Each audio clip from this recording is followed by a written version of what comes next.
Para el año 2003, la Weekly Shonen Jump buscaba mantener la hegemonía que había logrado adquirir durante los años 80 y 90 y por las que se le consideraba popularmente como la revista más vendida del mundo. Es así como, de la mano de Tsugumi Ohba en los guiones y de Takeshi Obata en los dibujos, llegaría Death Note, estrenándose el 1 de diciembre y apelando a un género que no era nada común en la revista, que es justamente el del policial, con algunos toques de terror y de fantasía. Y ahora les voy a contar la historia que muchos conocen, pero que está bueno repasarla. Y tenemos a un joven genio aburrido de la vida, cansado de la forma en que se da el orden natural de las cosas, llamado Light Yagami, y cuya vida daría un giro de 360 grados al tomar contacto con un objeto perteneciente al más allá, concretamente a los Shinigami, que son los dioses de la muerte, el equivalente japonés a las parcas occidentales, y que le permitiría acabar con la vida de cualquier persona simplemente escribiendo su nombre en alguna de sus páginas. Y esto podría ser el principio quizás de una historia corta, porque es bastante sencillito. Vos ni tenés que estar enfrente de alguien, digamos, que te caiga mal. Caso, por ejemplo, un político. Vos ponés el nombre, te sentás en tu casa, te tomás un cafecito, prendés la tele y ¡pum! Murió de la forma que encima, entre varias reglas, el cuaderno te permite cómo especificar la forma del fallecimiento. Entonces, la verdad que parecería algo imbatible. Cosa que se sostiene en los primeros capítulos hasta la llegada de un jugador clave, quien resulta ser justamente el antagonista de Light, el cual es L, un joven prodigio, un detective de fama mundial y que casualmente es un adolescente emo que se dedica a resolver misterios y al cual la policía japonesa, y acá se arma algo bastante gracioso, que es justamente el padre de Light es el jefe de policía y a quien le llega el caso de los asesinatos de Kira, mote que se le da a este asesino serial, porque cuando se empiezan a acumular los fallecimientos, los más perspicaces se dan cuenta de que no es una casualidad. Más porque las muertes son de diferentes motivos, pero ocurren una tras de otra y generalmente se trata, al menos en un principio, de criminales condenados, de personas corruptas, etc. O sea que alguien los está ocasionando. Cuando L entra en escena, le hace una trampa a Light, logrando reducir el espectro a la ciudad donde él justamente reside. Empezando un juego del gato y el ratón donde se vería el aspecto más distintivo de esta obra, y el cual es justamente las batallas especulativas. Ambos personajes, como ocurre por ejemplo con Sherlock Holmes o Moriarty, son equivalentes, por lo menos intelectualmente, aunque tienen los esquemas de valores totalmente invertidos, siendo Light una persona dominada por su completo ego, y en cambio L siendo bastante más moderado, más callado, siendo alguien que de repente no intenta imponerse tanto en otros. De hecho dije, es un emo, por lo tanto es una persona bastante poco social, bastante extraña, bastante chocante. De hecho, una de las características que le ponen es que es adicto a los dulces. Por lo tanto, ya alguien que es adicto no es perfecto.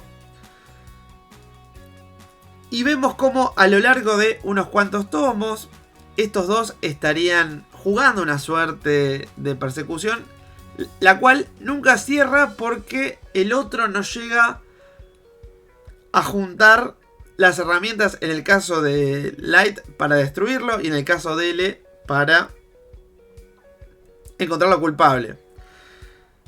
Tendríamos las intervenciones de varios personajes, entre los que está Ryuk, que es justamente el dios de la muerte, que acompaña a Light, que en sí no es su aliado, simplemente lo sigue porque es divertido y porque le da manzana.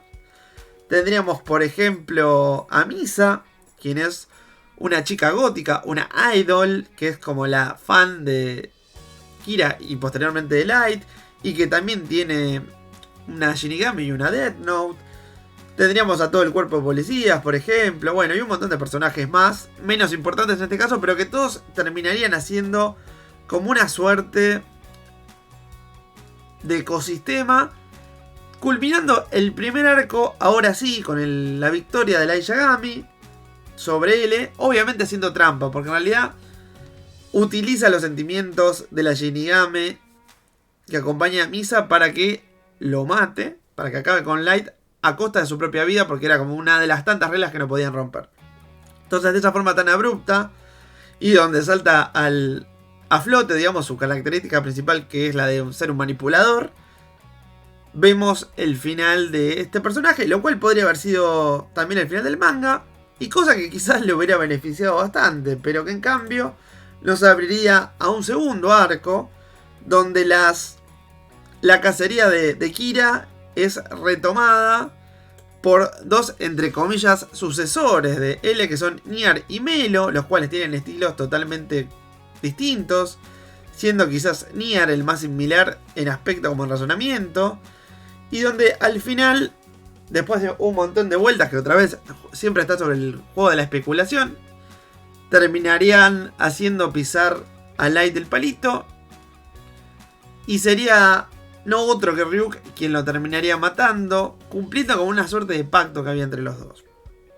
Así concluye el tomo 12 de esta obra, en el año 2006, y los 37 capítulos que compusieron a la muy popular serie animada, que en esta parte del globo se pudo ver, por ejemplo, en Netflix. Después hubieron algunas películas con actores que para el nivel de lo que suelen ser las live action japonesas estaban bastante pasables, siendo producidas por Warner Bros., que dicho sea de paso también produjo las películas de Rurouni Kenshin, que también fueron bastante pasables, digamos. O sea que en general podríamos decir que las live action de Warner, dentro de todo, están entre lo mejorcito. Y cómo olvidarnos la inmunda adaptación live action de Netflix, la cual se sumó a toda esa maldición que había sobre justamente la occidentalización de los mangas en manos de norteamericanos que no entendían, y había cosas como por ejemplo el cambio racial de L, que se tomó como un chiste, y de ahí en adelante por ejemplo se empezó a decir que cuando te agarraba Netflix automáticamente te convertías en afroamericano. De hecho, todos ustedes habrán visto ese chiste en internet, era cosa de todos los días. Finalmente tenemos dos one shot secuelas, uno que está enfocado en Niar, que era uno de estos sucesores de L lidiando con la posible aparición de un asesino imitador de Kira. Y la otra lo tenemos a Ryuk volviendo a la Tierra 10 años después y tratando con un nuevo chico que podría ser el nuevo Kira, pero en cambio intenta hacer como una suerte de estafa piramidal para hacerse rico. Y el rey de los Shinigamis, porque sí, en el infierno hay como una suerte de estructura política que es bastante caótica, pero que existe. Se entera de esto, se enoja y bueno, pone una nueva regla más que hace que este chico fallezca antes de cobrar un solo yen.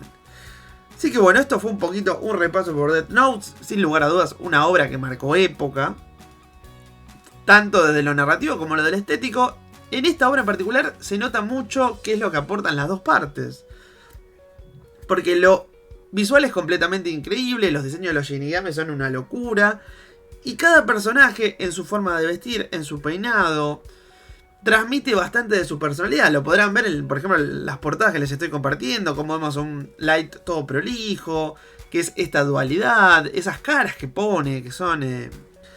pasa como de una buena persona a un total psicópata. Vemos a Misa como intenta transmitir oscuridad, pero a la vez es una persona bastante infantil y bastante ingenua y no deja de ser usada como un peón. Vemos a L también, que es quizás una de las personas más inteligentes de este mundo, pero a su vez no deja de ser alguien inmaduro, y se ven las consecuencias de haber sido criado en un orfanato, por ejemplo.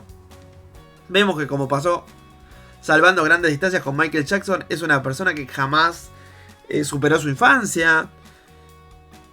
Y desde el lado narrativo, como les comenté en minutos anteriores, tenemos todo este tema de los duelos psicológicos y especulativos, que de hecho también ha sido la fuente de innumerables parodias, pero que también es lo que lo hizo fresco, original, y lo que enganchó a la gente, porque la verdad que era muy divertido perderse en esos duelos mentales entre estos dos personajes, los cuales la gran parte del tiempo estaban muy nivelados. Y como dije, si se rompió esta relación fue simplemente porque Light hizo trampa, porque con las reglas del juego jamás podría haber superado L, pero probablemente L tampoco podría haber superado a Kira, o sea que esto se podría haber estirado hasta el infinito.